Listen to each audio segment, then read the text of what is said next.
हम इंसान हैं। जिज्ञासा हमें पता नहीं क्या से क्या करा देती है।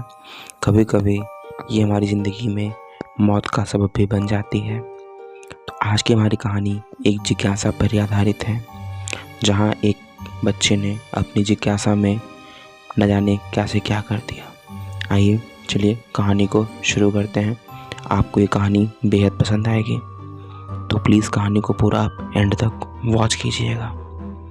यह कहानी एक डरावनी हवेली के बारे में है। किसी गांव में रोहन नाम का एक लड़का था। उसकी उम्र लगभग 14 या 15 साल थी। वह बहुत सुंदर और पढ़ने में बहुत होशियार था।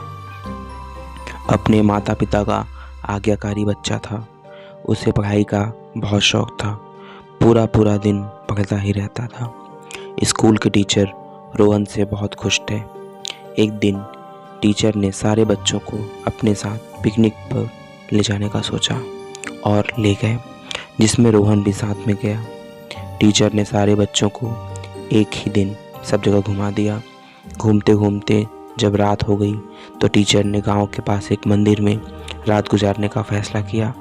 मंदिर के बगल में एक घना जंगल था और उस जंगल के बीच एक बहुत सुंदर हवेली थी। शाम के लगभग 7 बज रहे थे। रोहन ने उस हवेली को दूर से देख लिया था और उसे नज़दीक से देखने की इच्छा होने लगी, मानो कोई उसे बुला रहा है। रोहन टीचर से बिना बताए उस हवेली की ओर चल पड़ा। जंगल बहुत ही ज़्यादा घना था। फिर वो उस हवेली के पास पहुंच गया। जैसे ही उसने हवेली के चौखट पर गया, उसे बहुत तेज ठोकर लगी और वहीं पर गिर गया।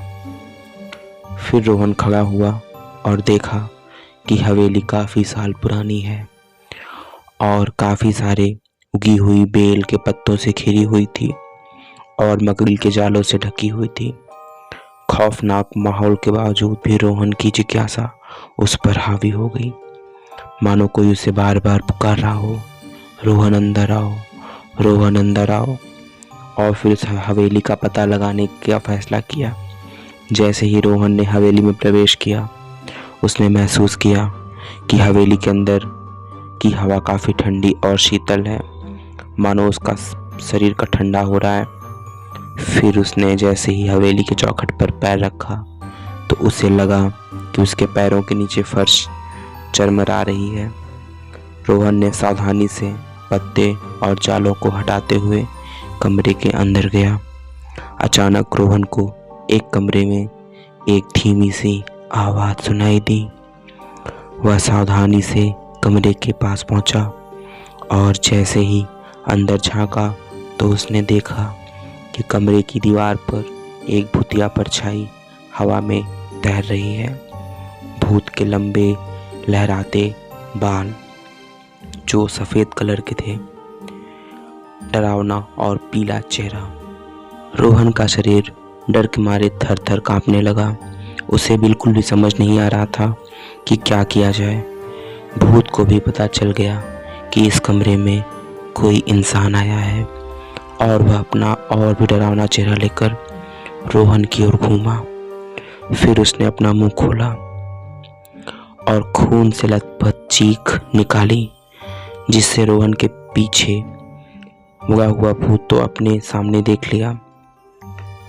जितनी तेजी से रोहन भाग सकता था उतनी तेजी से वहाँ से भागा, लेकिन रोहन बहुत ज़्यादा ही डर गया था और डर के मारे रोए जा रहा था।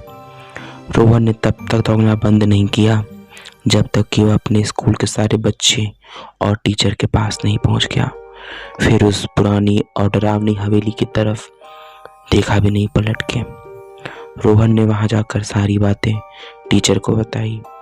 टीचर ने ये सारी बातें वहाँ पर रहने वाले आसपास के लोगों को बताया। फिर उन लोगों ने बताया कि हाँ, यहाँ पहले क्या हुआ था। बहुत पहले की बात है। एक औरत वहाँ पर रहती थी और किसी ने मार के उसे वहीं पे फेंक दिया था। बाद में भी कोई उधर से निकलता तो उसे अपनी तरफ बुला लेती थी। उसके पास मानो कोई मोहिनी मंत्र थी, जिससे उसकी मौत हो जाती थी और वह भूत बनकर सबको डराती थी। और जो भी उस हवेली में जाता था कभी ज़िंदा वापस नहीं आता था। इसीलिए तब से कोई भी उस हवेली में दोबारा नहीं गया। इस लड़के का नसीब अच्छा था कि ये वापस ज़िंदा आ गया। आप लोगों की भलाई इसी में है कि आप लोग जल्द से जल्द यहाँ से चले जाइए। रोहन और उसके टीचर वहाँ से उसी समय अपने घर वापस चले गए, लेकिन अभी भी वो चुड़ैल उसके सपने में आती है। रोहन चाह के भी उस मंजर को भूल नहीं पा रहा है। आखिर ये सपने हम इंसानों के कब दिमाग पे हावी हो जाते हैं? कभी आपने सोचा है सपने क्यों आते हैं? अगर आपको ये कहानी अच्छी लगी हो तो प्लीज़ चैनल को सब्सक्राइब कीजिएगा, वीडियो को लाइक कीजिएगा। मिलेंगे आपसे फिर से एक नई डरावनी कहानी में। तब तक के लिए अपना ध्यान रखिए। Thanks for the watching.